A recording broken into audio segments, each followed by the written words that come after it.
What's good, everybody? This is your boy Jagging off the Go to Jags YouTube. 904 to Bowl City, Duval. We in the fucking building yet again. All right. You guys know what time it is. You can tell by the title of the video. The 2024 draft has concluded. So, like I do every single year, it's time to grade it. We're going to see how at least I think the Jacksonville Jaguars did with all of their picks. There were 9 players we drafted in total. We had a pick in basically every round. 2 in the 4th round, 2 in the 5th round. And we're going to see how this goes. Also, one thing I didn't mention, yesterday it was announced that the Jags picked up Trevor Lawrence and Travis Etienne's 5th-year option. Both are great decisions, and hopefully they're both here long-term. And prayers up to Tank Dell, because no one deserves to be shot. Anyway, let's move on. It's time. The 2024 Jaguars NFL Draft. Was it lit, or did it make me want to shit? Let's begin. First up, Pick 1, round 1, 23rd overall. The Jaguars took wide receiver Brian Thomas Jr. out of LSU. I think everybody knows I was extremely happy about this pick. You know, the main thing I wanted the Jaguars to do in this draft is address wide receiver. And they absolutely nailed it with this Brian Thomas Jr. pick. Like, honestly, with all the hype of Malik Neighbors, I was kind of afraid the Jaguars were going to trade up to get him. And actually, and you know, you can even remember in prior videos, I wasn't that high on Malik Neighbors. You know, I thought he was a tad overrated, and for some reason, he overshadowed Brian Thomas, which I don't think they were as far off as people think they were. But, I mean, and I know they're two different type of receivers, but honestly, I think Brian Thomas at another school, he could have really been in the conversation, you know, with your Malik Neighbors, your Rome Odunze. I mean, obviously Marvin Harrison Jr. was the best one, but... And on that subject, I think the only thing that the Jaguars could have done better here is trade up for a Marvin Harrison Jr. or Rome Odunze, but let's be honest, it probably wasn't happening, so... This works in a lot of different ways. Like, not only did the Jaguars get the like that. Let me start over. This fixes a lot of things because we get our wide receiver 1, and of course, you know, with Calvin Ridley's bitch ass leaving to go to Trashville, this rights that wrong completely. And let me explain how. Not only do they get a guy who has all the traits of a number 1 receiver and a guy who's plowed into more end zones than Ron Jeremy with 17 total touchdowns. Not only does this solve the number 1 wide receiver issue, but they traded back to get this guy, and in the process, they picked up, you know, a 5th round pick in this draft, a 3rd and a 4th, and we lost a 3rd round pick, and I believe we lost a 3rd and was it a 5th when we the year we traded for Calvin Ridley? But anyway, we pretty much righted a lot of wrongs and made up for that trade. So we essentially lost Calvin Ridley for nothing. So now it's fine, and we get a guy from a receiver factory who's probably going to be better than Calvin Ridley. Like, I love everything about Brian Thomas. He's big, he's fast, he's got good hands. He wins contested catches and 50-50 balls a lot. Like, this is definitely the type of receiver the Jags needed because, you know, him and Gabe Davis on the outside, and then of course from the short distance middle, you got Christian Kirk in a slot, Evan Ingram at tight end, ETN coming out of the backfield.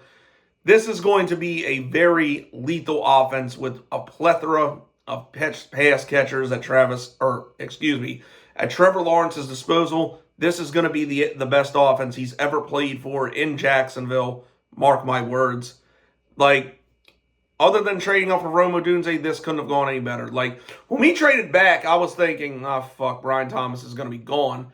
But I was really watching the first 3 picks because of that. Because if the 3 picks that went after, if they didn't take Brian Thomas, Terry Arnold, or Quinton Mitchell, we were going to end up with one of them, which was going to be great. So we trade back and get the guy who we were going to take at 17 anyway. Again, completely writing that Calvin Ridley trade, pretty much fleecing the shit out of the Vikings. So this was absolutely excellent. Can't complain at all. Perfect. A+ pick. Now we got good value and made good decisions. Getting a guy getting excellent value. Hopefully this will be a trend in this draft. Oh God, it's not, is it? Anyway, it's kind of downhill from here. Pick 2, round 2, the 16th pick in the second round, 48 overall. The Jaguars took Mason Smith, defensive tackle out of LSU. First of all, especially at first glance, I fucking hated this pick for a couple reasons. One, all you had to do, you couldn't have given up a 4th or a 5th or something like that to move up 7 spots to get goddamn Kool-Aid McKinstry. We would have done that. This would have been such an excellent fucking draft because we needed that other corner. And then you take a guy who you're essentially reaching for and basing off potential and traits. Like, Mason Smith had a 3rd round grade on him. He recovered last year from a torn ACL. Now, we do need some interior linemen, yes, and this guy's ceiling is very high, but this was just such a fucking reach. I did not like it, but it does at least fill a need, and there is actually a lot of potential there. So if Trent Baalke's right about this, then hey, I'll eat my words and, great. But right now, the pick just feels like a reach, and you could have did so much better with this pick. It's a C- for me. Next pick is pick 3, pick 33 in the 3rd round, 96 overall. It's a compensatory pick. The Jaguars took Jarrian Jones, cornerback out of FSU. So we do address corner, but again, this was kind of a reach on a guy who's better on the inside when we really needed an outside guy. Oh boy. But he does have experience playing it, and overall he does look pretty decent. I feel like this guy hopefully can come in and compete with Ronald Darby, and if he ends up being a starter, this is a good pick. So based on what I've seen of tape and how he measures up, this guy could potentially be our second starting quarterback, so I'm giving it a B-. Next up, pick 4, round 4. 114th overall. Jesus Christ, shit's falling. 114 overall. Pick 14 in the 4th round. The Jaguars took Javon Foster offensive tackle out of Missouri. I actually really like this pick because we did need some more offensive line depth and more tackle depth, to be more specific. And we got Walker Little and goddamn Cam Robinson on the final year of their contracts. So this is somebody you could groom and potentially be a starter, or could possibly just be depth. I mean, he's a big physical guy, and what I saw on tape, he looks like a pretty good run and pass blocker. This guy, if nothing else, is going to be decent depth, but he also has starter potential. So this potentially could be a steal. So I gave it an A-. Next up, pick 5, round 4, pick 16 in the 4th round, 116th overall. The Jaguars take Jordan Jefferson, defensive tackle out of LSU. Didn't we already do this? Reaching on a defensive tackle out of LSU. Now the old defensive coordinator from LSU, I think his name's Mike House or something. He's actually the defensive line coach, I think, for the Jaguars. So I guess he has some insight on these guys. And again, this is a guy who does play the run very well, and he's basically Foley Fatukasi on a discount. So I don't know. It wasn't as big as a reach as Smith, but you know, it does almost feel like overkill. But you know, I guess it's a need. So you know, kind of an average pick. I gave it a C.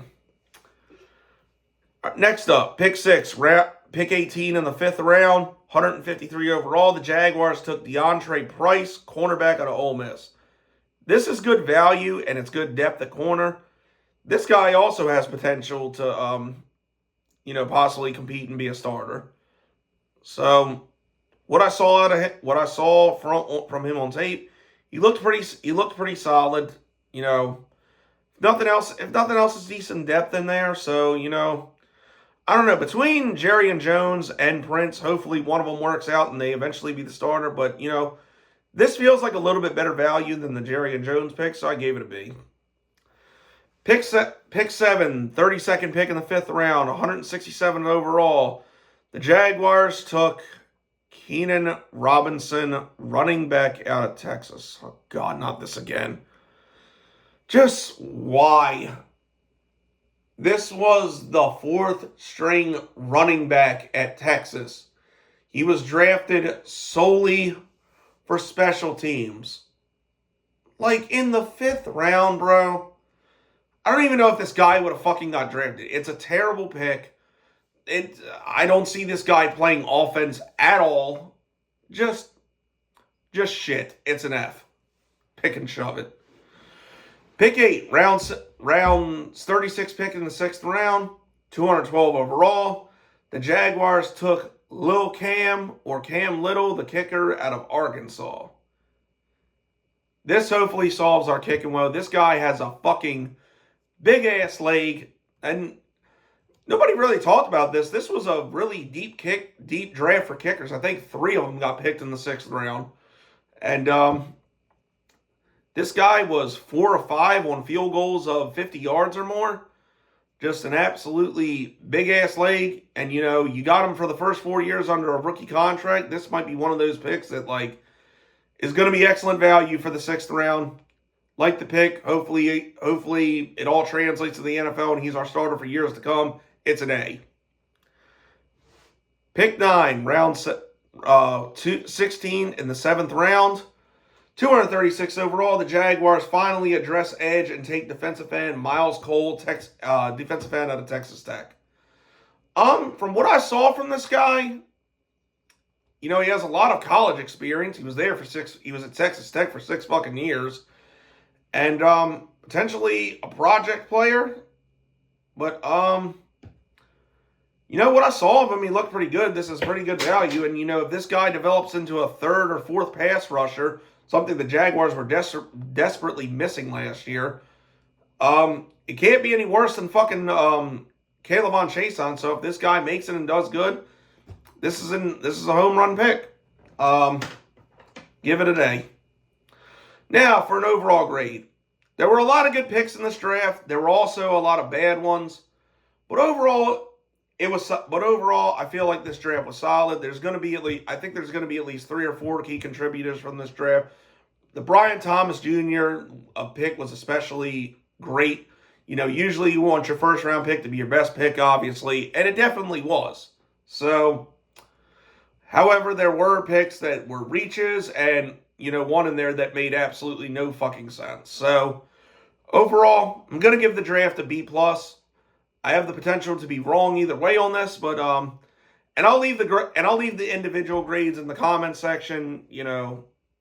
And you know, you guys can let me know, and you guys can give your grades in the comment section. Let me know what you guys think. Was this a home run draft? Did it suck? Was it somewhere in between? Let me know. But that's it. That's all, people. The 2024 draft is concluded. Overall, I think a very solid draft for the Jaguars. But that's it. That's all, people. Been your boy Jagging Off. Go Jags. Duval till I die.